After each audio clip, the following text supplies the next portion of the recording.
Selamat sore Bapak Ibu, teman-teman yang sudah berkenan hadir pada sore hari ini. Insya Allah nanti mungkin sekitar 40 menit saya akan membagikan apa sih hasil dari bedah program diet yang produknya Image Internasional ini. Nah, sebelumnya kalau misalnya nanti tidak jelas atau tidak terdengar, boleh langsung memberitahu gitu ya supaya lancar. Baik. Nah, sebenarnya kita beberapa minggu yang lalu sudah membahas tema tentang kenapa harus diet. Nah, kalau boleh sedikit review, waktu itu kita membahas tentang bahwa ternyata kita tidak hanya memikirkan berat timbangan gitu. Timbangannya turun gitu, tapi kita juga harus memastikan yang namanya body komposisi dari tubuh kita atau body composition. Nah, sekarang masuk ke tahap tentang program dietnya. Nah, program diet ketogenik yang real ketogenik yang dijadikan oleh perusahaan ini sebagai basic utama program diet mereka. Oke. Nah, program diet itu banyak banget, dari yang memang science sampai yang pseudo science sampai yang di karang-karang sendiri, itu banyak banget sekarang beredar di masyarakat. Nah, Bapak Ibu yang mungkin di sini mau mau diet nih gitu, terus bingung mau diet pakai metode apa, program apa. Nah, dari sekian banyak ada satu diet yang disebut ketogenik. Nah, saya di sini berbicara pada hari ini tidak hanya mencari tahu apa itu diet ketogenik, tapi ya ada yang bocor suaranya ya. Tapi saya juga melakukan diet ini kurang lebih dari 10 Desember sampai 10 Januari kemarin. Nah, jadi kurang lebih ada sudah 2 bulan yang lalu, 2 atau 3 bulan yang lalu saya mencoba langsung metode ini. Nah, saat saya ditawari, ya ada yang dicek, ada yang bocor suaranya, oke. Ketika saya ditawari, yang pertama kali saya lakukan adalah mencari tahu. Nah, apa yang saya bedah pada hari ini sebenarnya adalah apa yang saya cari tahu. Nah, jadi penting Bapak Ibu, teman-teman semua, ketika teman-teman mau melakukan satu jenis diet, metode diet, hal yang paling utama adalah harus mencari tahu. Jadi jangan sampai kayak Bu Yanti bilang, oh saya pakai diet ini turun sekian kilo, ayo kita diet. Nah, bisa cuman kata Bu Yanti, kata Kak Mei gitu, nggak bisa cuman hanya kata orang terus lihat foto before after, wah penurunan berat badannya banyak, saya coba gitu. Kita harus benar-benar tahu dulu yang mau ngelakuin apa. Ya, ada yang suaranya bocor lagi, silakan dicek mute-nya. Oke. Oke, baik.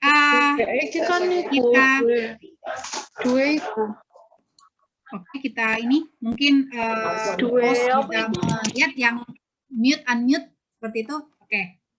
Oke. Baik. Pertama kali saya membuka laman dari websitenya New Image, jadi di newimageketo.com. Di situ yang pertama kali saya klik adalah bagian the science. Karena saya basicnya orang science, jadi apapun itu saya akan lihat dulu landasan science-nya. Memakai produk apapun, mau produk kecantikan, mau produk suplemen, diet, apapun saya akan mencari dulu landasan sainsnya. Jadi kayak misalnya saya beli skincare nih sama teman saya gitu ya, skincare lokal gitu, saya akan bertanya sepuas mungkin tentang basic science-nya, kenapa saya harus pakai skincare ini, kenapa harus begini dan harus begitu. Itu mungkin memang pola logika berpikir orang-orang sains. Nah, makanya saya ingin mencoba memanjangkan tangan gitu ya, maksudnya Bapak Ibu bisa membedah websitenya di Zoominar kali ini. Oke. Nah, di the science-nya itu, ini saya translate kata-kata kata-kata yang ada di sini ya. Jadi saya translate dan saya bahasakan untuk lebih mudah dimengerti seperti itu. Di sini di awal dia menulis lebih dari 95 orang mengalami kegagalan dalam penurunan berat badan yang ditandai dengan kembalinya berat badan yang sudah hilang kurang dari 5 tahun. Orang-orang menyebutnya itu diet yoyo seperti itu.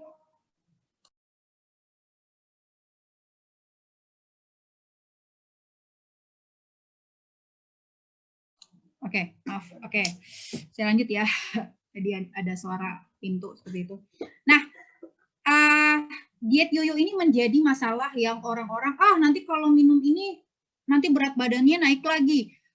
Kalau minum ini paling kalau berhenti minum nanti dia balik lagi gitu. Nah, sebenarnya diet yoyo itu menurut saya itu bukan karena produknya, tapi karena programnya. Nah, bedain ya. Jadi jangan sampai kita mengklaim, wah produk brand ini kalau minum lepas nanti dia akan balik lagi. Nah, kita jangan menjudge dulu itu produknya, tapi kita harus telaah apa sih programnya seperti itu. Nah, terus di sini dia juga menjelaskan tentang diet ketogenik. Nah, bagaimana sih diet ketogenik bekerja? Itu mereka menggambarkan di websitenya ya. Ini saya pure translate ya, translate dan saya bahasakan biar lebih rapi gitu. Jadi ini memang dari websitenya. Jadi di website New Image dia berkata, dia memberikan pertanyaan ya, tapi apakah yang gagal itu karena orangnya tidak mengikuti program atau dengan benar, atau memang gagal karena salah memilih tipe diet? Jadi seperti yang saya sampaikan tadi, diet di dunia ini banyak banget macam-macamnya. Ada yang basicnya science, ada yang dikarang-karang sendiri, ada yang di antara metode ini sama metode ini dicampur-campur, sehingga nggak ada evidence-based medicine-nya, itu ada banyak. Nah, kita harus tahu nih, apakah program ini benar, apakah tipe diet ini cocok, karena nggak semua orang cocok dengan tipe diet tertentu. Nah, saat ini banyak tren diet yang lebih banyak mengutamakan makanan dan minuman diet yang rendah lemak baik dan rendah kalori. Jadi memangkas kalori. Jadi kalori itu gampangannya adalah berapa kapasitas yang harus kita makan. Makanan itu berapa sih ukurannya, dengan kalorinya, yang bisa mencukupi tubuh kita bisa bekerja dengan baik gitu. Nah, itu namanya kalori.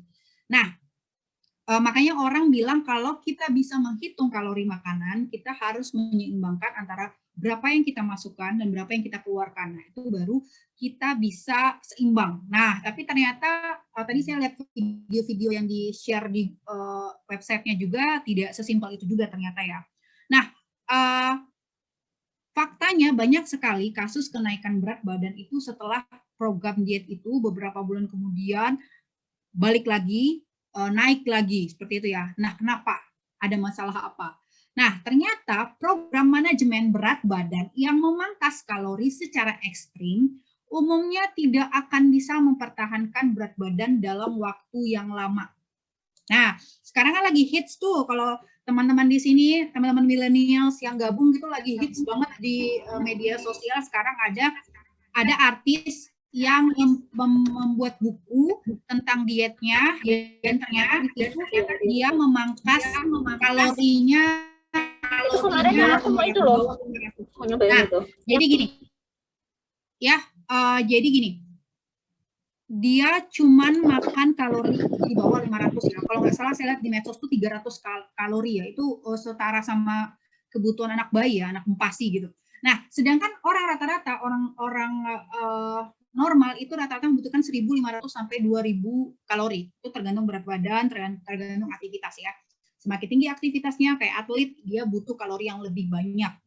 Nah, kenapa orang yang diet ekstrim memangkas kalorinya, jadi namanya defisit kalori, jadi makannya dikit, misalnya dengan puasa yang terlalu panjang, atau mungkin teman-teman yang muslim berpuasa tapi saat sahur dan berbukanya ala kadar, yang penting ada masuk makanan, itu namanya kita memangkas kalori. Nah, itu berbahaya karena apa? Bisa menurunkan yang namanya basal metabolic rate. Jadi, kalau basal metabolic rate kita udah turun, karena gini, jadi misalnya nih, saya biasanya makan kalori 1.500. Terus karena saya diet ekstrim, saya pangkas tanpa pemenuhan gizi ya. Jadi yang dikatakan diet yang ekstrim pemangkasan kalori itu adalah di bawah 500 sehari. Nah, jadi dari 1.500 tiba-tiba besoknya saya makan 500 nih. Terus saya melakukan pola makan itu sebulan, 2 bulan. Akhirnya tubuh saya itu beradaptasi. Dia bingung. Kemarin dia masukin 1.500. Sekarang kok tiba-tiba 500 dan itu kok konstan selama sebulan dia motong 500 gitu. Ya udah deh, berarti saya harus menurunkan standar. Jadi ketika tubuh menurunkan standar, misalnya dia nurunin nggak langsung ekstrim lah ke 500 ya, dia nurunin ke 800. Jadi BMR kita, basal metabolic rate kita ke 800. Nah, sehingga ketika suatu saat Bapak, Ibu, dan teman-teman makan di atas 800 kalori, pasti terjadi peningkatan berat badan. Nah, itu bahayanya ketika mengikuti metode diet yang memangkas kalori secara ekstrim. Nah, program manajemen berat badan di produk No Image ini, di website-nya, dia mengatakan memanfaatkan kekuatan diet ketogenik dan menyediakan suplemen yang kita butuhkan, gitu ya. Jadi, tidak hanya dari makanan, tapi juga ada nutrisi-nutrisi, terutama dari mikronutrisi yang harus terpenuhi. Oke. Nah, terus tubuh memiliki 3 pilihan bahan bakar. Nah, di dalam tubuh kita. Nah, yang kita tahu itu adalah glukosa. Ya, jadi yang paling simpel itu adalah energinya adalah glukosa. Nah, ini adalah pilihan pertama yang digunakan sebagai energi sebelum sumber yang lain. Jadi misalnya nih, mau ngerjain ujian gitu, aduh belum sarapan gitu, cukup dengan makan coklat, yang manis-manis, pasti kita bisa mikir. Karena apa? Itu contoh glukosa yang instan, dalam artian langsung makan, langsung jadi glukosa, langsung dipakai. Kayak gitu ya. Nah, terus yang kedua ada energi kita bisa berasal dari lipid atau lemak. Jadi ketika glukosa kita rendah, nggak makan gitu ya, maka lemak bisa menjadi sumber energi. Sumber energi, kalau tadi glukosa kalau tadi karbohidrat sumber energinya dalam bentuk glukosa, kalau pemecahan lemak gitu ya, pemecahan protein juga bentuknya itu disebut zatnya adalah keton. Nah, prosesnya disebut ketosis. Protein, tapi ketosis ini definisinya ini ya, ketosis itu bisa berbahaya, bisa juga aman. Nah, itulah kenapa kita perlu ikut suatu program yang sudah tersertifikasi oleh orang-orang di situnya sudah bisa menjamin ini aman. Karena apa? Karena keto itu bisa ada 2 kaki, bisa membahayakan, bisa memang memberikan hasil yang sesuai harapan kita. Dan yang ketiga adalah protein. Nah, jadi jika tidak ada cukup glukosa, maka protein tubuh akan memecah jaringan otot dan kita akan protein itu akan dibakar dan bisa menjadikan energi. Nah, program di sini dia akan mengubah tubuh kita dari yang biasa gunain glukosa, maka kita bisa menggunakan lemak sebagai sumber energi kita, yaitu yang menghasilkan keton tadi. Nah, ini saya pas baca ini, saya agak kagum sih sama websitenya. Saya nggak tahu ya kalau brand lain apakah di websitenya, ini website dari New Zealand-nya ya, apakah memampang sebegitu nyata dan sebegitu real, atau hanya memampang keberhasilan, testimoni gitu ya. Saya agak kagum, makanya pertama klik websitenya yang saya lihat adalah landasan ilmiahnya. Dan saya mengaitkannya dengan ilmu fisiologi ya, karena kebetulan saya background-nya juga di anatomi fisiologi, jadi saya mencari tahu benar nggak sih ini sesuai sains nggak sih ini.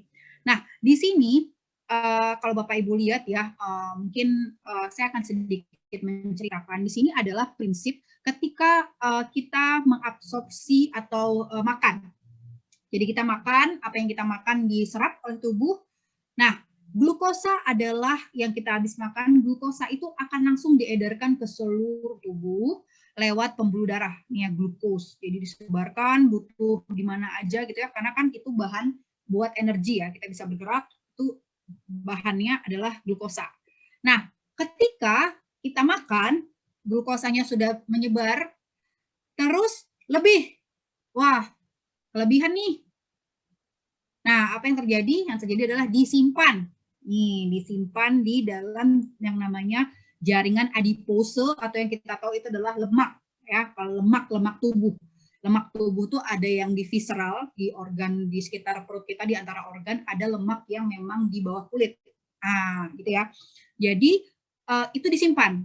Nah, jadi misalnya teman-teman habis makan, ternyata habis makan tuh cuman mau nonton TV, mau goler-goler gitu ya, otomatis kan wah pasti banyak nih kelebihannya, apalagi habis makan mie ayam gitu, pasti akan kelebihan nih glukosanya, ya udahlah simpan.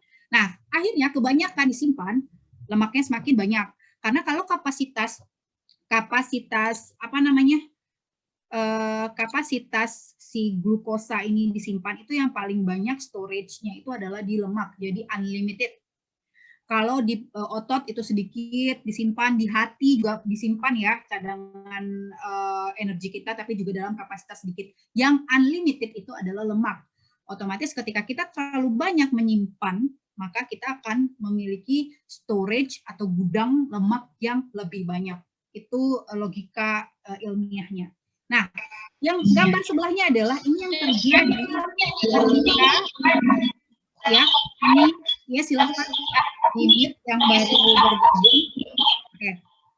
Nah, ini adalah gambar ketika setelah diabsorb, telah udah diserap, udah dibagi rata tuh, sama dibagi rata gitu ya, disimpan. Nah, saya mungkin boleh gede ini gede. Oke. Nah, ini ya gambarnya menarik banget. Ini dari buku fisiologi. Ini penting banget kita tahu. Nah, jadi ketika ini kita nih udah nyimpan ya, tadi udah nyimpan di lemak gitu ya, di hati udah ada cadangannya, di otot udah ada cadangannya. Nah, maka kita mau setelah makan terus kita akhirnya mau beraktivitas, misalnya mau olahraga, mau belajar butuh energi ya di otak. Jadi otak itu butuh menghasilkan energi supaya akhirnya kita bisa mikir. Nah, itu akan dilakukan pemecahan pertama yang paling simpel adalah nih nomor 1, yaitu di hepar atau di hati, di liver. Nah, di situ ada cadangan glikogen. Jadi kalau mungkin dulu familiar, glukosa nanti berubah menjadi glikogen nanti dia akan dipecah menjadi glukosa. Nah, ketika cadangan di hepar sudah habis, kita nggak makan, terus cadangannya dari mana? Nah, bisa dari otot. Nah, rata-rata orang yang suka puasa dan kelaparan, fasting and starvation, itu hati-hati ketika tidak memenuhi nutrisinya di kala berbuka atau di sahur ya, karena itu bisa menggerus otot. Bahaya menggerus otot itu adalah kita memang kurus, tapi kurusnya bukan kehilangan lemak, tapi kehilangan otot. Nah, itu kenapa kalau kita lihat orang-orang maaf ya, misalnya di Ethiopia, anak-anak yang kekurangan gizi, yang kelaparan berhari-hari, biasanya perut mereka tetap terlihat ya, tetap ada buncitnya, tapi tulang mereka sudah hilang. Jadi ototnya yang digerus, bukan lemaknya. Nah, gimana sih supaya si lemaknya yang tergerus? Nah, itu ada caranya. Jadi kita nggak bisa wah ini bakar lemak gitu ya. Karena kalau pengalaman saya diet kemarin, saya memang mensimulasikan ke diri saya adalah ketika saya tidak berolahraga, maka masa fat loss atau kehilangan lemak saya itu tidak terjadi begitu signifikan. Tapi ketika saya coba, wah saya bersih-bersih rumah nih, jadi seharian itu saya bersih-bersih rumah, saya berharap lemak saya kebakar. Tapi ternyata setelah saya pakai timbangan yang memang mengatur body komposisi, yang hilang adalah otot. Nah, itu ya hati-hati ya. Jadi kita merasa bahwa, saya mau udah hari-hari bersih-bersih rumah itu kan udah bakar lemak. Tidak sesimpel itu ternyata membakar lemak.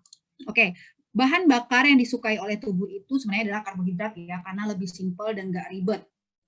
Nah, karena bisa langsung ready setelah beberapa jam setelah kita makan.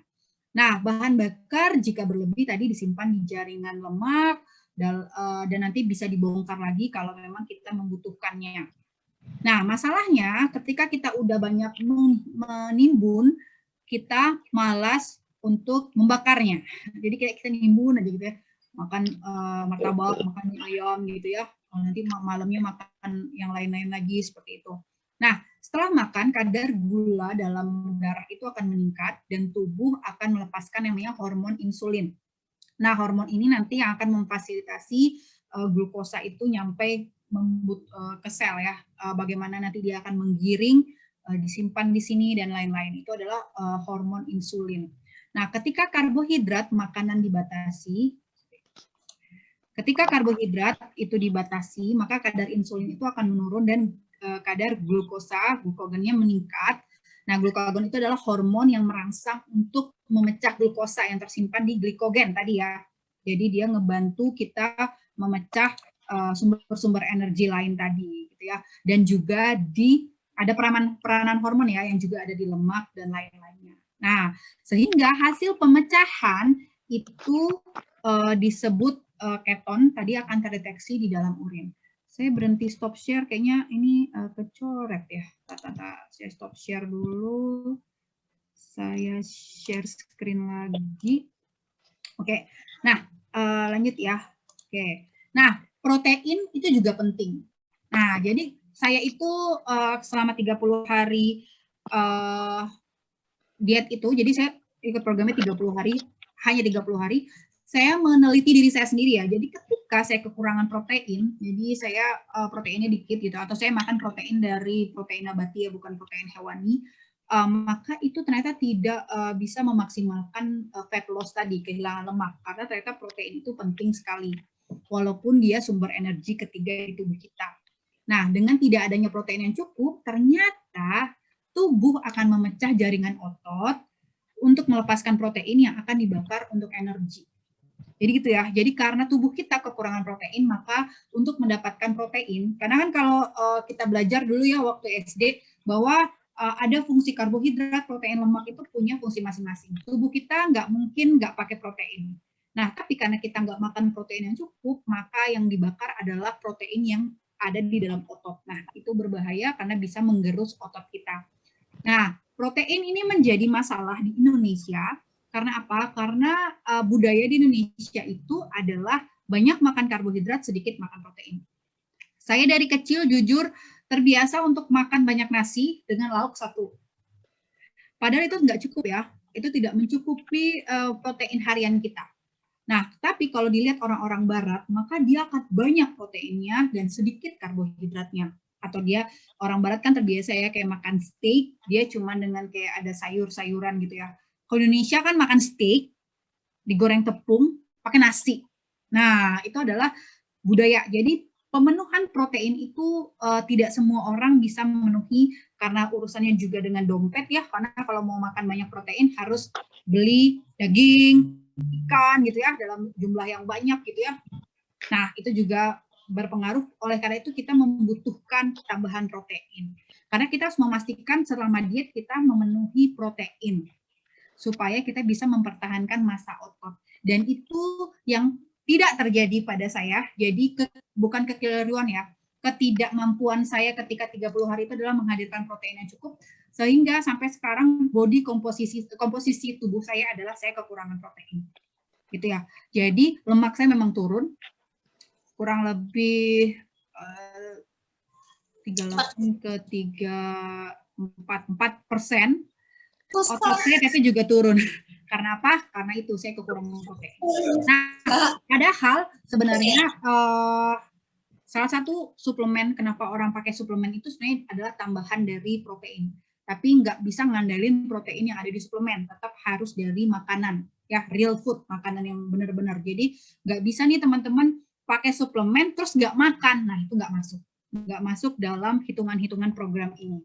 Nah, oke, dan nah lanjut ya, saya udah tahu nih sainsnya. Oke, keto tuh gini, oh ini yang dijelaskan di website. Nah, saya langsung lihat nih, apa sih program ditawarkan oleh New Image. Nah, ternyata program ini dirancang oleh ahli gizi yang menyertakan rencana makan, kapan, resepnya apa aja, dan semua tips yang kita butuhkan ternyata sudah lengkap di dalam websitenya, tapi dalam bahasa Inggris. Nah, saya berharap mungkin nanti New Image Indonesia bisa meremake gitu ya dalam bahasa Indonesia, jadi orang lebih mudah untuk mempelajarinya. Nah, terus saya adalah orang yang sangat kepo sekaligus skeptis. Skeptis itu kayak masa sih, siapa sih gitu loh. Jadi kayak ada sesuatu tuh pasti dicari tahu gitu ya, supaya meyakinkan bahwa saya berada di jalur sains ya, tidak pseudoscience, terlihat sains tapi bukan sains. Nah, akhirnya saya mencari tahu nih siapa sih ahli gizi yang dipakai oleh New Image yang bikin ketogenik. Jadi kalau boleh cerita sedikit, ibu saya 20 tahun yang lalu pakai diet program dari New Image. Tapi itu basicnya bukan ketogenik, tapi protein sparing modified diet. Oke. Nih ya, ini saya nge-scan dari program New Image Indonesia, ini masih lama ya. Nah, ini nama dietnya dulu sebelum ketogenik, prinsipnya adalah protein sparing modified diet. Nah, ini kenapa ada di sini? Oke, itu ya. Jadi itu. Nah, kapan sih New Image ini merubah menjadi keto? Saya kurang ini juga ya, kurang yakin juga kapannya. Mungkin nanti yang ini ya, orang kantornya bisa ini ya. Kalau saya perhatikan trennya ini sekitar 2 tahun lah, 2 tahun atau setahun ini menjadi New Image keto. Dulunya protein sparing modified tadi ya, diet. Nah, saya cari tahu nih siapa sih Bu Nicole Dit ini. Nah, Nicole Dit ini ya. Jadi dia ini adalah seorang nutrisionis ya, ahli gizi yang dipakai New Image untuk bikin program ini dan bikin mungkin mengarahkan website ini ya, seperti itu. Nah, saya cari tahu ya, saya nggak percaya nih, benar nggak sih nih Bu Nicole ini nutrisionis, jangan-jangan dia siapa gitu ya. Nah, akhirnya saya buka LinkedIn gitu ya. LinkedIn itu adalah kita tahu nih orang ini kerja di mana, dia kuliah di mana. Jadi ternyata si Bu Nicole Dit yang namanya Nicole Ras ya, kalau di sini itu dia adalah lulusan dari the University of Auckland di New Zealand gitu ya. Awalnya dia mengambil Bachelor of Science-nya atau sarjana sainsnya itu di Marine Biology ya, jadi biologi kelautan. Tapi habis itu kayaknya dia nambah satu lagi S1-nya itu di Human Nutrition.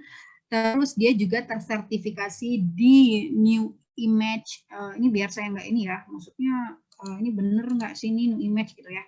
Ya, New Zealand Institute of Health and Fitness. Nah, jadi dia tersertifikasi. Jadi ini adalah lembaga sertifikasi bahwa dia memang boleh menjadi kayak apa ya, semacam yang bikin satu program ya. Walaupun ini sekali lagi ya, programnya diet ketogenik itu udah dari zaman dahulu. Jadi dia meramu dengan cara yang menarik seperti itu. Jadi dia punya kayak sertifikasi. Terus ini ya, ini saya cek juga nih di the University of Auckland, ada nggak sih nih Human Nutrition itu belajar apa? Ternyata dia belajar tentang food science and nutrition. Oke, terverifikasi ya, berarti New Image memakai memang ahli gizi. Nah, karena sekarang ada nih kayak dokter umum kasih ini kamu harus makan ini gitu, atau dokter ahli gizi gitu ya. Tapi ternyata itu tidak sesuai kaidah juga. Kita harus hati-hati. Kita juga harus melihat apakah orang ini memang layak ya untuk bikin program ini gitu. Nah, terus saya lanjut nyari tahu nih. Saya udah yakin ini beneran ya. Jadi saya explore lagi. Di situ ada hal menarik yang saya lihat bahwa dia bikin 5 tips sebagai landasan utama kalau teman-teman mau coba diet ketogenik. Pertama adalah keto strip. Jadi keto strip, terus ada plan your meals, jadi merencanakan kita mau makan apa, terus minum air yang cukup, terus makan yang teratur, dan buang air besar, buang air kecil yang teratur, dan jangan membatasi diri kita dengan, aduh resepnya bingung ya, gitu. Padahal banyak banget resepnya di sini ya. Tapi sebelum kita bahas 5 tips ini, saya harus meyakinkan teman-teman dulu apakah diet ketogenik itu aman, gitu ya.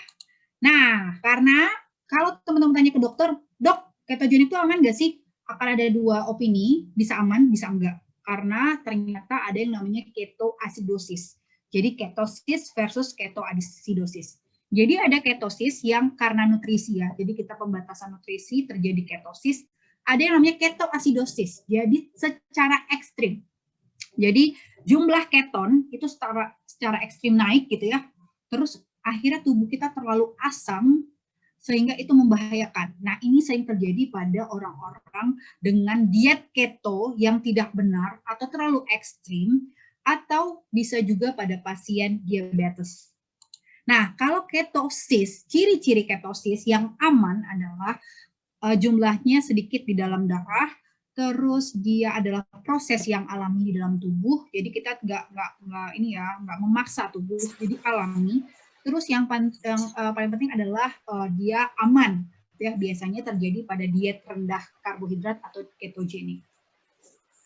Terus, nah ini adalah gambaran publikasi ilmiah tentang diet ketogenik. Nah, sekarang kan orang tuh kalau ngomong di Zoominar, di Instagram ya, harus ada publikasi ilmiah gitu ya untuk meyakinkan masyarakat bahwa ini aman. Mari kita lihat. Oke, saya searching di sini di ini kayak di pusatnya penelitian bioteknologi dan lain-lain ya.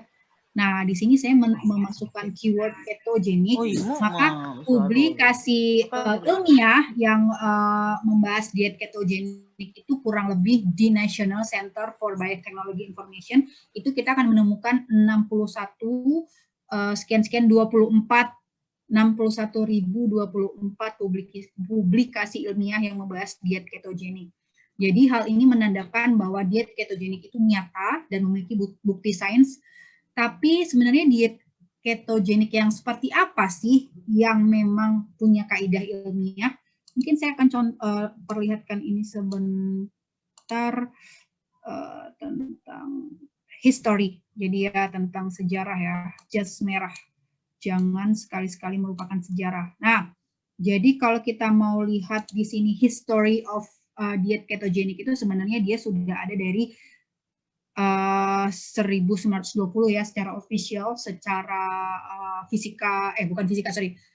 secara ilmu kedokteran modern itu 1920 ya dipakai untuk epilepsi.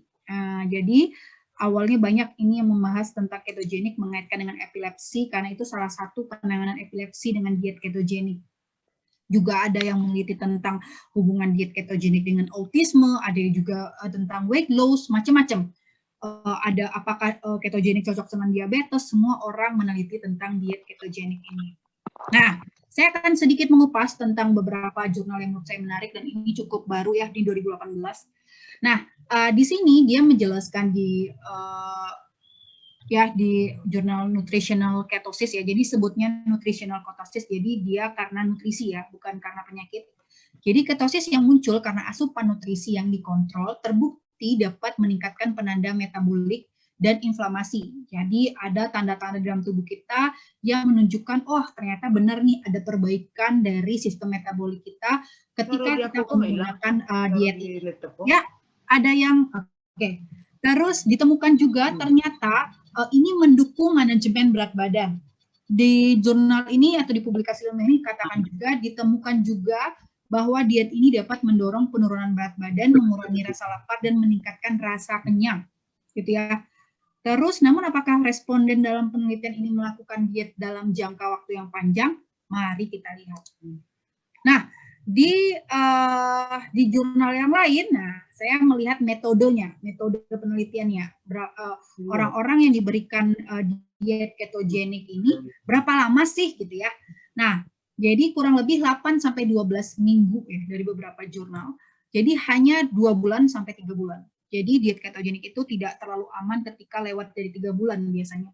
Apalagi kalau diet ketogeniknya tidak sesuai program. Nah, itu bisa membahayakan ginjal. Jadi orang bilang, wah diet keto tuh membahayakan ginjal. Teman-teman harus tahu diet keto yang mana dulu. Ya. Nah, protokol diet ketogenik itu biasanya asupan kalorinya sangat rendah juga. Biasanya mangkas setengah kalori kita, jadi tapi nggak ekstrim ya. Jadi misalnya kalau kita kalorinya 1.500, maka biasanya 750 sampai 800. Nah, dan membatasi karbohidrat harian kita hanya 30 gram karbohidrat per hari. Itu dikit banget sih. Dikit banget dan bisa kita dapatkan dari sayur-sayuran ya. Jadi saya selama 30 hari tidak makan nasi. Ya, tapi sebenarnya katanya boleh makan nasi sih, karena kan 1 sendok nasi itu ya nggak, 1 sendok nasi itu berapa gram karbohidrat ya? Ya lumayan lah ya. Tapi daripada saya makan 1 sendok nasi, mending saya makan sayuran gitu ya, karena itu juga ada karbohidratnya. Nah, biasanya total harian itu ya sekitar 800 kilokalori lah ya. Terus, nah di jurnal ini menariknya dia masih ada 3 stage. Jadi pertama itu kita diet secara aktif, terus namanya ada yang kedua namanya re-education dan maintenance. Nah, kenapa saya memaparkan ini? Karena nanti kalau kita di ending akan melihat panduan diet new image, kayaknya mereka pakai yang ini. Jadi kayak mereka ada stage-nya. Jadi enggak diet pakai new image tuh pokoknya sampai turun gitu, enggak. Jadi diet new image itu memang diatur dalam jangka waktu tertentu gitu ya. Jadi kalau saya 30 hari benar-benar diet keto. Tidak lebih dan tidak kurang. Nah, aktif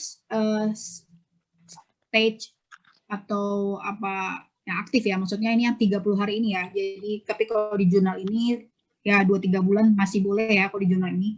Tapi kalau di new image saya lihat sih mereka nyaranin coba 30 hari dulu. Apakah sesuai dengan harapan kita penurunan berat badannya? Karena di new image itu nggak bisa dipaksain gitu. Maksudnya kayak 30 hari terus saya mau maksa lagi gitu. Karena gini teman-teman, jadi metabolisme itu kalau udah kita perbaiki selama 1 bulan dia kan turun tuh. Tadinya metabolisme kok turun, metabolismenya kan jadi lebih baik ya. Nah, proses tubuh merubah metabolisme itu nggak bisa kayak kita hajar terus. Jadi kita memang harus apa ya? Harus nggak bisa buru-buru gitu. Kayak suami saya sebulan diet ini turunnya 12 kilo. Nggak bisa tuh. Saya mau nurunin lagi 10 kilo gitu. Saya mau diet gitu lagi nggak bisa. Jadi kita harus turunin dulu. Nanti kalau kita mau diet lagi, kasih jarak lagi, kita ulangi lagi untuk mencapai target. Karena kasihan tubuhnya ya. Karena kan dari biasa pola hidupnya yang makan apa aja gitu, terus berubah, jadi tubuhnya kaget. Jadi kita harus mendengarkan tubuh kita menyayangi tubuh kita seperti itu ya. Jadi nggak bisa main hantam hajar yang penting turun gitu ya. Bisa. Nah, ini di active stage ini kita butuh 600 sampai 800 kilokalori per hari. Terus rendah karbohidrat kecil dari 50 gram, bisa dapat dari sayur-sayuran.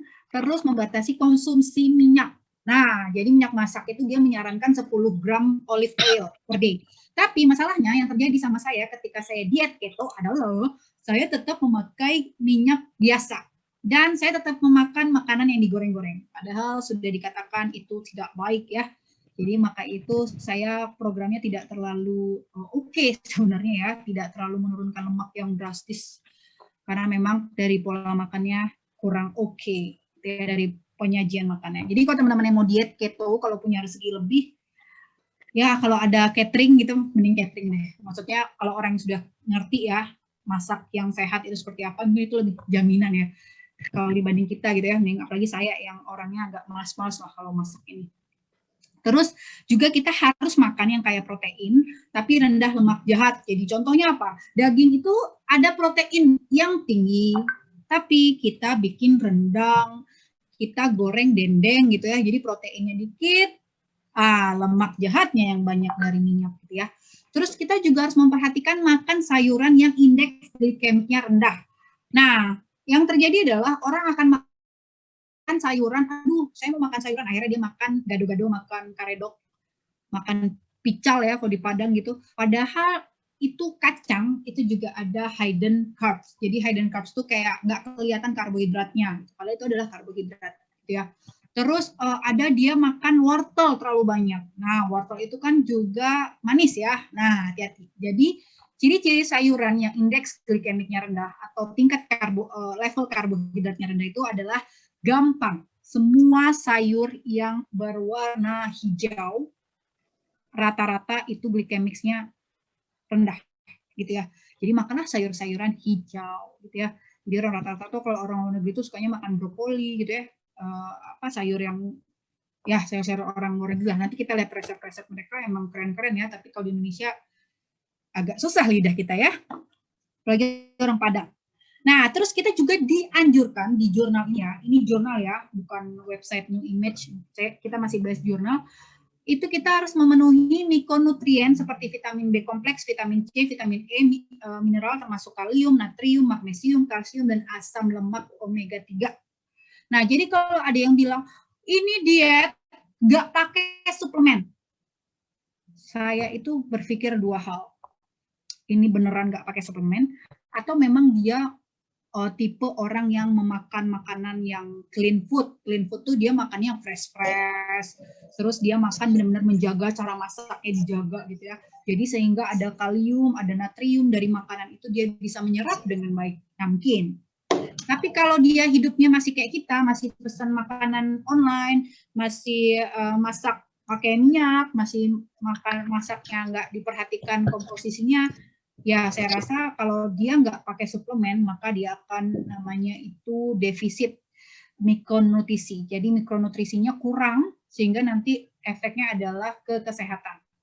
Saya ngomong kayak gini kan udah banyak faktanya ya. Jadi diet ketogenik ini banyak di Indonesia ini yang udah disalahartikan, di remake itu dibikin lagi dengan bahasa-bahasa sendiri, keto apalah gitu ya, nggak mau nyebut merek ya, mungkin teman-teman udah tahu lah, keto misalnya keto Alibaba gitu, Istian India penemu keto Alibaba, disingkat keto baba gitu ya, ayo ikuti keto baba dengan cara makan yang gampang, kamu pergi ke warung nasi Padang, makan ayam gulai, makan rendang, makan sayurnya, nggak usah pakai nasi, itulah diet ketogenik. Tapi ternyata itu salah teman-teman, gitu ya.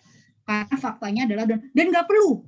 Kalau minum keto baba nggak perlu beli Image, nggak perlu beli brand lain, nggak perlu minum suplemen. Suplemen hanya untuk orang-orang cemen. Kita bisa diet tanpa suplemen, gitu ya, kan gitu ya. Tapi apa yang terjadi? Fakta, ini fakta ya. 3 tahun setelah mereka happy dan bangga dengan penurunan berat badan karena pola makan kayak gitu, yang terjadi adalah mereka banyak sekali yang mengalami gagal jantung, bahkan beberapa dari mereka meninggal karena mereka itu ternyata malnutrisi, kekurangan nutrisi di bagian mikronutrisi. Ya, itu sangat berbahaya. Jadi kalau ada yang bilang orang yang diet pakai suplemen itu cemen, karena harusnya kalian bisa atur pola makan kalian dan kalian bisa turun berat badan. Yes, itu berlaku untuk orang yang sekali lagi ya, makanannya clean food, real food, organic food. Itu masuk. Kalau teman-teman punya budget sehari makan 300-500 ribu untuk 3 kali makan, it's okay. Kalian ambil makanan yang fresh, diolah fresh, pakai olive oil, cukup sedikit garam gitu ya, GG orang luar negeri, terus proteinnya dipertahankan, itu oke. Kalau pola hidupnya kayak gitu. Tapi kalau pola hidupnya sekali lagi masih makan kayak saya ya, masih jajan, nah itu enggak, kurang masuk. Oke. Nah, setelah tadi 2-3 bulan diet keto, maka ada namanya re-education and maintenance. Jadi kita akan menambah asupan kalori kita. Dari tadi di bawah 800 kita naikin 800, nanti mencapai 1.500 seperti biasa. Lalu nanti di situ kita tetap harus mengatur karbohidrat kita. Jadi nggak bisa karbohidratnya langsung dari tadi kita cuma minum makan 50 gram terus kita langsung balik lagi ke 400 ya. Jadi rata-rata kita normal itu karbohidrat kita tuh 400 gram, 400 sampai 440 kalau nggak salah. Nah, kalau kita udah maintenance kita naikin dulu 100 dulu, pelan-pelan dulu. Ya, jadi tubuh itu harus pelan-pelan ya, nggak bisa kayak langsung dihajar. Nah, terus nanti lama-lama setelah kita udah maintenance sebulan, 2 bulan, kita bisa menambahkan lagi kalori kita. Karena itu tergantung lagi ya, jangan sampai basal metabolic rate kita turun. Karena kalau turun, itu bad news, karena kita akan gampang gendut lagi. Gitu ya. Jadi hati-hati dengan yang kalorinya terlalu rendah. Nah, penelitian tersebut juga menyarankan untuk melakukan olahraga yang memaksimalkan pembakaran cadangan lemak. Jadi kalau di New Image, di panduannya adalah menyarankan olahraga minimal 30 menit sehari. Itu adalah syarat untuk melakukan program ini. Ya, malas olahraga. Olahraganya gampang aja. Mereka itu olahraga yang mereka sarankan sebenarnya sepeda statis ya. Kayak gampang sepeda statis, jalan pagi gitu ya. Kalau lari dan lain-lain gitu ya. Jadi nggak olahraga yang berat, tapi harus olahraga. Karena kalau diet tanpa olahraga itu adalah bohong gitu ya. Karena nanti yang kebakar adalah sekali lagi otot. Bahaya kalau otot dibakar, kita jadi kayak gampang lemesan gitu ya, kelihatan kurus tapi kok kayak nggak fresh gitu ya. Nah, itu bahaya. Nah, ini paling penting. Siapa saja sih yang boleh diet? Metode ini siapa saja yang tidak boleh? Jadi kalau ada yang menyarankan teman-teman, ikut program ini guys gitu ya. Tanya dulu, ini cocok nggak buat saya gitu? Karena apa? Karena tipe diet itu sesuai dengan kondisi. Jadi kita nggak bisa, wah saya coba diet ini Mbak, saya cocok ya, saya bisa jadi nggak cocok gitu ya. Jadi kita jangan karena ikut-ikutan. Jadi kita harus tahu, oh kondisi tubuh kita. Nah, diet ketogenik disarankan untuk orang-orang yang obesitas, apalagi yang dengan komorbid diabetes, terus kelebihan lemak gitu ya, hipertensi, sindrom metabolik, penyakit tulang, obstructive sleep apnea syndrome gitu ya. Nanti tanya ke mungkin ada di sini ibu bapak dokter yang join ya. Saya di sini cuma membedah ya, mengupas seperti itu. Terus ada orang yang obesitas yang berat, habis operasi berat gitu ya, dan dia harus cepat-cepat nurunin berat badan karena itu akan mempengaruhi kesehatan dia. Terus menderita penyakit penyerta yang berat yang harus cepat nih nurunin berat badan. Kalau berat badannya segini bisa berbahaya. Salah satunya adalah COVID ya, karena komorbid COVID itu salah satu yang tinggi itu adalah obesitas. Jadi kalau orang-orang yang sudah terpapar COVID dan masih obesitas itu harus segera menurunkan berat badan biar post symptom, jadi kayak apa ya, kayak gejala. Jadi habis COVID itu ternyata ada namanya gejala yang akan menetap. Nah, kalau teman-teman tidak peduli masih obesitas atau overweight, itu bisa mempengaruhi kualitas kesehatan. Terus pasien dengan non-alcoholic fatty liver disease ya. Jadi terjadi sesuatu, jadi heparnya itu berlemak, dan itu biasanya terjadi pada orang-orang yang suka dari kecil konsumsi makanan yang aneh-aneh ya, yang aneh-aneh gitu, biasanya resiko pada usia 35-40 tahun itu mengalami ini. Terus yang paling sangat mujarab itu dan sudah tersertified adalah pasien epilepsi ya, yang resisten terhadap obat. Jadi dikasih obat nggak membaik, maka pasien epilepsi disarankan untuk diet ketogenik seperti itu. Nah, tidak disarankan untuk ibu hamil dan menyusui, orang yang gangguan mental dan perilaku, ya mungkin lagi ada berobat bipolar, itu kurang disarankan. Terus misalnya gangguan mental lain itu ada skizo, nah itu juga tidak disarankan ya. Terus tapi kalau aduh saya stres gitu ya, tidak ada diagnosis dari psikiater dan psikolog ya, itu tidak masuk gangguan mental dan perilaku ya. Terus orang dengan kerusakan hepar dan ginjal, nah itu juga berbahaya. Jadi kalau wah saya pernah gagal ginjal, oh saya ada kencing batu gitu ya bahasanya, atau aduh saya pernah ada masalah di hepar gitu, sebaiknya tidak ini ya, karena kita membatasi karbohidrat dan banyak intake lemak baik gitu sama protein, jadi ginjal dan hepar kita akan bekerja cukup berat selama kita diet. Nah, jadi pastikan fungsinya baik. Terus diabetes tipe 1 itu biasanya pada orang yang diabetes dari kecil ya, nah itu juga tidak disarankan. Dan orang-orang dengan masalah di jantung gitu ya, nah itu juga tidak disarankan. Jadi kalau ada yang bilang, ini diet aman buat ibu hamil dan ibu menyusui gitu ya, saya nggak tahu ya secara sainsnya itu apakah memang ada diet yang aman untuk ibu hamil dan menyusui. Karena setahu saya ibu hamil dan menyusui itu membutuhkan gizi yang cukup untuk bisa memberikan nutrisi ke janin dan juga memberikan nutrisi buat ASI gitu ya. Jadi waktu saya diet itu memang tepat karena waktu itu ibu saya meminta saya diet karena ada kompetisinya ya. Jadi nggak tahu Nino Image akan mengadakan kompetisi lagi. Jadi kompetisinya itu start 10 Desember. Saya terakhir menyusui itu 9 Desember. Gitu ya. Jadi harusnya saya berhenti menyusui itu biar 2 tahun itu 1 Januari ya. Tapi ya udah ya, karena kompetisinya nggak mungkin mundur 1 Januari, ya udah saya bilang ke anak saya, yuk kita selesaikan sampai di sini. Dan saya mulai dietnya. Karena memaksakan diri lagi menyusui terus saya diet, itu bisa membahayakan diri saya dan anak saya seperti itu. Apalagi kalau terjadi ketoasidosis. Nah, di jurnal ini ternyata indikator-indikator yang dipantau itu memastikan tidak kekurangan gizi ya. Jadi ternyata responden itu dilihat nih, diukur berat, tinggi, BMI, komposisi tubuhnya dihitung semuanya, terus juga apakah fungsi ginjalnya bagus, jadi dia semuanya diperiksa gitu ya, karena riset harus seperti itu. Terus apakah dia kecukupan vitamin mineralnya oke, apakah kondisi ginjalnya oke gitu ya. Karena sejatinya tidak ada metode diet yang membahayakan kecuali yang pseudoscience ya, seakan-akan science tapi nggak science. Nah, terus ada juga di sini mengatakan bahwa di jurnal yang lain diet ketogenik itu populer karena ternyata bisa mendorong penurunan berat badan. Tapi menganjurkan kemanjuran diet itu akan dievaluasi selama 8 minggu. Jadi nggak boleh lebih dari itu. Tadi 8 sampai 12. Nah, perubahan komposisi tubuh akan diukur, terus akan dilihat apakah ketosis atau enggak. Jadi kalau di penelitian ini diukur setiap minggu. Nah, kalau di Udino Image diukur setiap hari. Kenapa sih harus dicek di urinnya? Mungkin ada yang sudah mengikuti diet Udino Image ya, diet keto Image keto ini. Jadi tiap hari kita tuh pagi kita tuh ngetes pakai kayak test pack gitu, itu untuk melihat ketonnya. Nanti kita akan tahu ini kita berlebihan apa enggak gitu, karena enggak boleh juga berlebihan, nanti bisa resiko ketoasidosis. Jadi sangat terukur.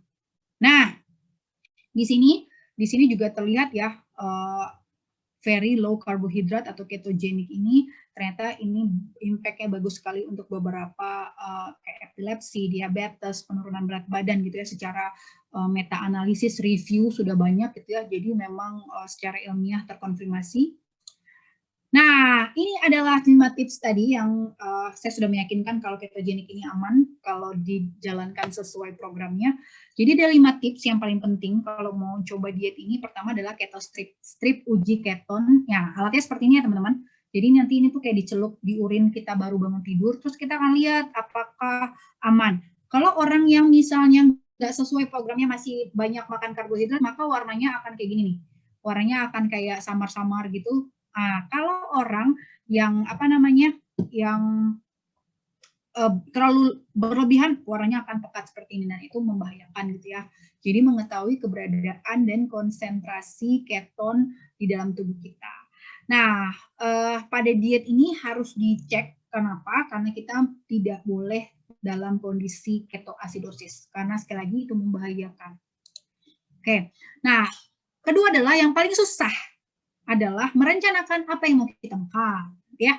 Itu adalah tantangan saya ya, karena saya agak kurang kreatif kalau soal makanan ini ya. Nah, pastikan makanan kita ramah keto dan mudah didapat. Jadi siapkan beberapa cemilan. Jadi cemilannya bisa telur rebus, ya, potongan-potongan sayur gitu, dan juga alpha lipid di sini produknya SD2 itu juga bisa jadi cemilan gitu ya. Nah, terus kita harus paham nih, kita harus makan berapa persen lemak baik, berapa persen protein gitu ya. Karena paling banyak di sini adalah lemak baik. Lemak baik itu bisa dapat dari bisa kita dapatkan dari alpukat ya, tapi nggak pakai gula ya.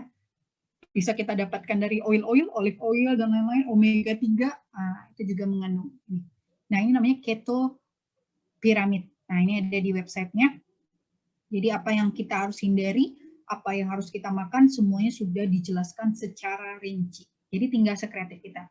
Terus di websitenya juga ada menu-menunya. Nah, tapi ini menu luar negeri sih. Tapi kalau anak-anak milenial kayaknya udah akrab lah dengan rasa-rasa ini ya. Ya saya setengah-setengah lah ya. Kadang masuk, kadang nggak masuk gitu ya di selera. Itu tergantung kreativitas kita.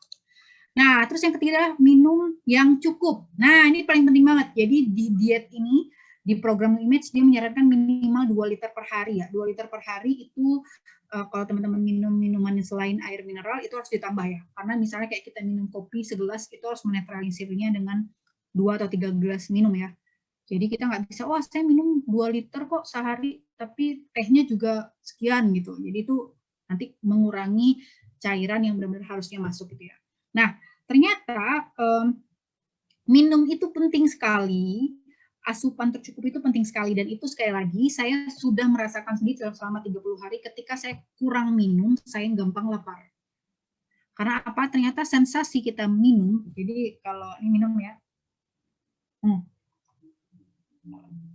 Jadi secara fisiologi, ketika kita makan, sensasi kenyang itu akan muncul kurang lebih 30 menit kita setelah makan. Pernah nggak teman-teman makan gini? Kan enak ya. Duh, tapi kok kayak belum kenyang ya. Terus kayak nyari biskuit, nyari cemilan, nyari apa gitu yang kayaknya belum lapar. Nah, padahal sebenarnya itu tuh lagi menuju kenyang. Tapi karena kita tidak memahami sinyal itu, kita makan lagi sehingga nanti, duh, kok begah ya. Nah, itu karena kita kekenyangan. Jadi, kenapa sebenarnya yang baik itu adalah kita makan, habis itu kita habis makan kita minum. Kalau saya biasa habis makan minum 2 atau 3 gelas segini ya. Nah, itu nanti saya akan merasakan sensasi kenyang. Jadi saya tuh kayak ngasih waktu 30 menit tuh saya nggak akan nyari-nyari makanan yang lain. Nanti akhirnya ketika sensasi kenyang itu muncul, maka saya udah saya nggak akan butuh makanan yang lain. Nah itu kita harus melatih dengan minum air.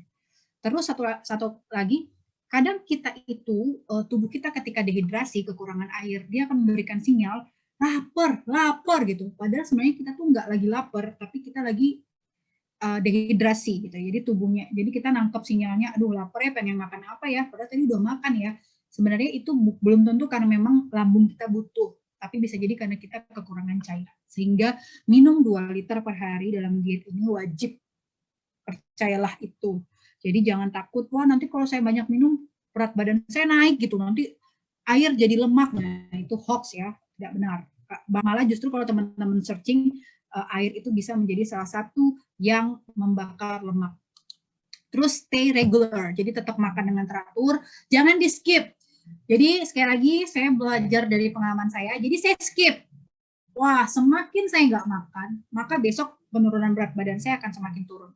Salah sama sekali. Jadi tetap harus makan sesuai jam, sesuai menu, sesuai takaran, dan minum suplemennya tetap. Tidak boleh ada yang kayak, ya udah deh hari ini saya minum suplemen aja. Kan nanti kalau semakin saya nggak makan, berat badan saya turun. Jangan seperti itu. Sekali lagi, bahayanya adalah ototnya yang akan digerus. Gitu ya. Dan yang paling penting juga adalah kebutuhan serat. Nah, silahkan nanti dicari suplementasi serat atau memang makan banyak serat ya. Karena kita harus BAB teratur. Nah, diet yang lagi happening saat ini, yang diet artis itu, dia katanya sampai 8 hari itu nggak buang air besar. Saya tidak tahu rasanya seperti apa ya, karena ternyata kalau kita buang air 1 kali sehari itu sehat ya, 2 kali sehari masih sehat, 3 kali sehari masih sehat. Tapi kalau udah 2 hari nggak buang air besar itu sudah disebut konstipasi. 3 hari apalagi makin membahayakan ya. Jadi diet ketogenik itu sangat beresiko untuk membuat orang konstipasi. Kenapa? Karena kita banyak makan protein dan lemak baik gitu ya. Kita sedikit karbohidrat sehingga kita membutuhkan asupan serat yang aman dan tidak menaikkan gula darah kita. Biar kita tetap bisa buang air besar lancar, karena kalau nggak lancar nanti di sini banyak numpuk gitu ya, nanti akan jadinya ambeien ya kalau bahasanya, itu berbahaya juga, mengotori usus. Nah, terakhir adalah jangan batasi diri kita. Jadi kita harus menyusun. Jadi saya itu tuh awal-awal itu saya nyusun dulu. Saya makan menu apa aja gitu ya. Lama-lama bosan gitu ya. Nah, ini kreativitas penting. Jadi saya biasa seminggu saya susun apa, nanti di minggu kedua saya apa gitu. Jadi diselang-seling ya. Jadi biar nggak terlalu bosan. Nah, di New Image itu sudah lengkap ya teman-teman. Kalau buka websitenya, dia sudah ada ngasih menu makanannya. Terus dia juga ngasih informasinya. Jadi teman-teman udah tahu, oh hari ini carbs-nya 81 gram.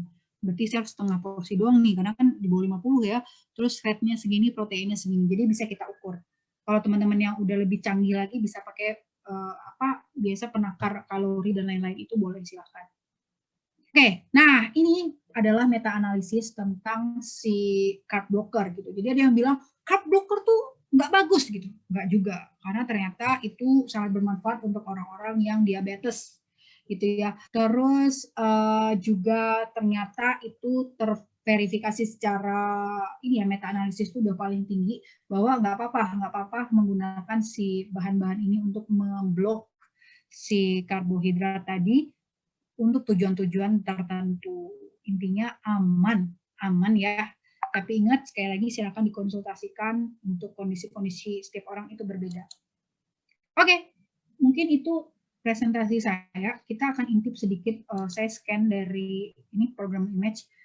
Saya rasa mungkin nanti kantor pusat perlu merevisi dari panduannya, karena di sini masih pakai protein sparing modified fast.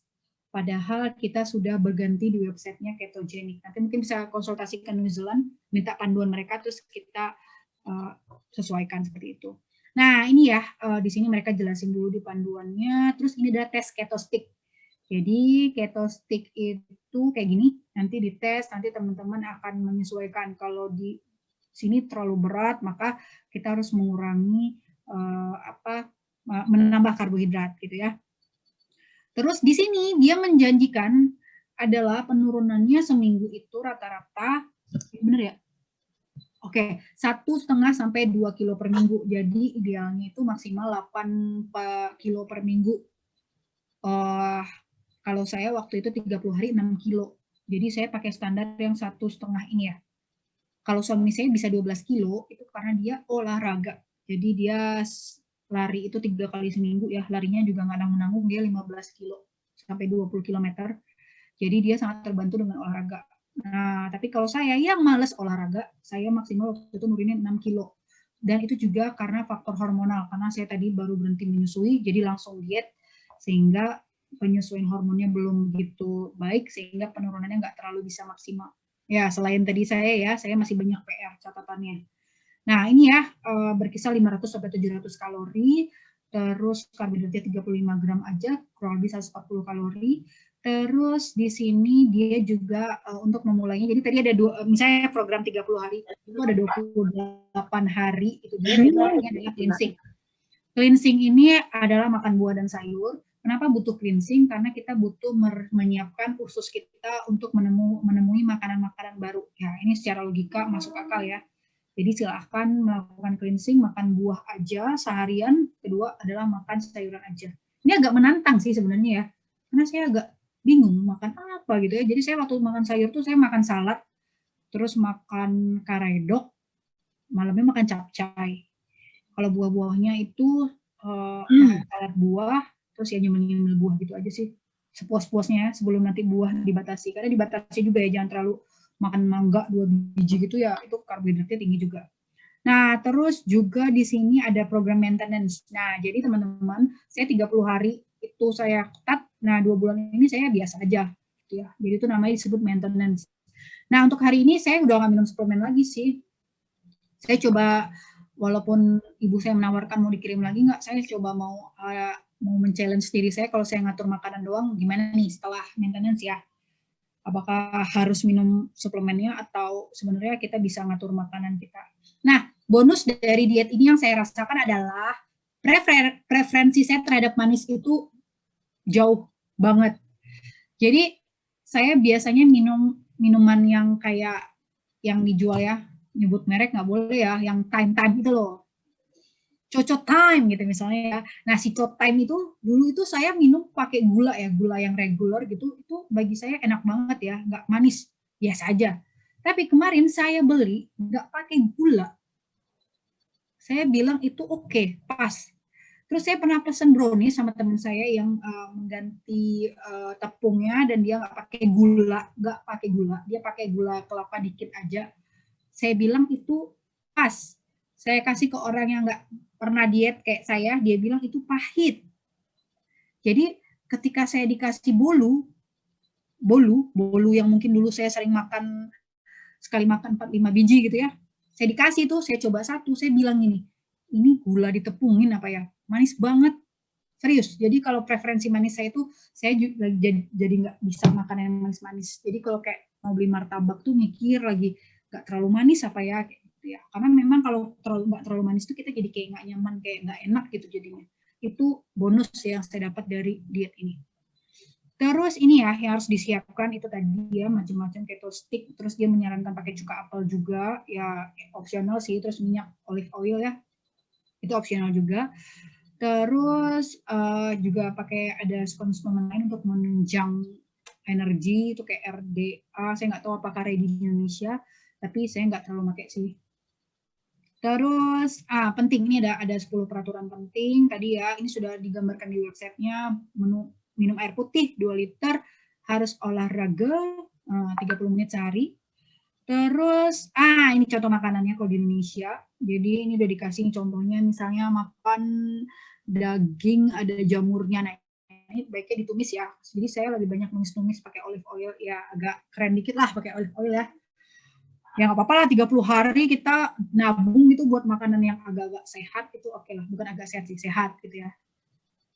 Ya nggak apa-apa lah 30 hari ya untuk demi penurunan berat badan yang signifikan. Terus mereka juga mengatur komposisi tubuh, jadi kalau bisa beli timbangan yang bisa melacak komposisi tubuh, berat badan, lemak tubuh, massa otot gitu ya dan lain-lain itu harus diukur karena kita akan lihat minggu 1, minggu 2, minggu 3. Dan saya di sini banyak mengalami kesalahan ya. Jadi kayak massa otot saya itu berkurang, jujur massa otot saya berkurang karena saya malas olahraga. Kalau suami saya massa ototnya stabil karena dia berolahraga. Terus saya juga mengalami kekurangan di tulang ternyata. Karena kan perempuan itu resiko osteoporosisnya lebih tinggi dari laki-laki. Dan selama 30 hari itu memang saya tidak intake kalsium yang terlalu tinggi ya. Biasanya saya minum susu kalsium yang punya image juga ya, kolostrum gitu. Jadi sekarang karena komposisi tulang saya agak berkurang, jadi selama tidak diet ini saya akan minum itu lagi supaya komposisi tulang saya naik lagi.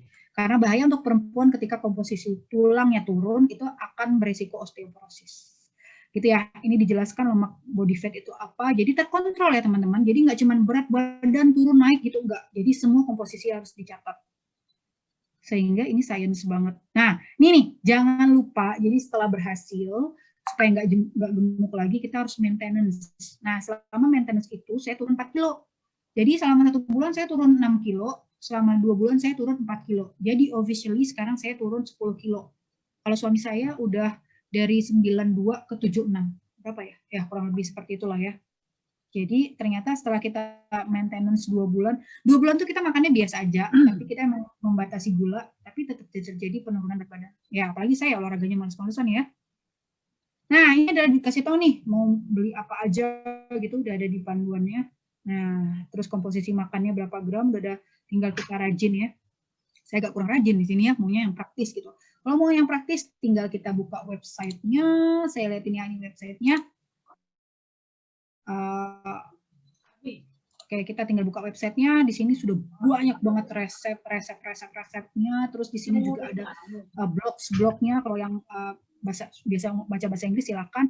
Terus yang paling penting juga dia udah ngasih tahu kalau mau mulai kalian harus ngapain gitu ya. Pasti beli suplemen dulu, baca ngukur-ngukur dulu, terus milih makanan, terus ayo belanja bahan makanan dan dites ketonya gitu ya, apa ketonnya.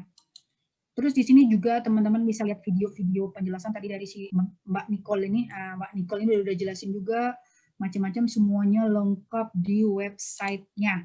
Jadi kalau mau memulai diet ini atau yakin nggak sih bisa gitu ya, silahkan dikepoin dulu websitenya nih, makanannya banyak banget nih, jadi lapar. Jadi keto itu tetap bisa makan kue, tapi ya ada resep-resepnya lah ya. Yang pintar masak ini sangat ini ya, membantu sekali. Nah itu ya, banyak banget. Nah, terus kalau teman-teman mau bingung, aduh aku mau sarapan apa, tinggal diklik breakfast-nya, tawarannya apa. Oh, vegetarian juga bisa. Vegetarian apa sih? Oh, mau lunch dinner aku makan apa bingung gitu, tinggal dilihat. Nah, resepnya ada, takarannya ada. Semua terfasilitasi. Seperti itu.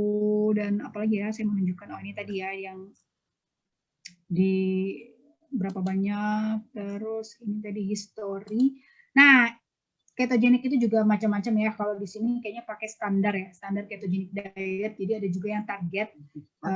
Kita pakai yang target deh. Jadi yang target, jadi cuma dalam waktu beberapa, dan atlet juga ada yang pakai ketogenik, ada yang cyclical. Jadi 5 hari dia diet keto, 2 hari dia diet seimbang. Itu juga ada. Ada yang restriktif untuk terapi. Jadi macam-macam juga. Nah, kalau ini adalah protein sparing modified, ini yang sebelum keto. Yang image pakai. Tetap membatasi karbohidrat. Tapi New Image sekarang prefer pakai keto, makanya dia websitenya namanya New Image Keto.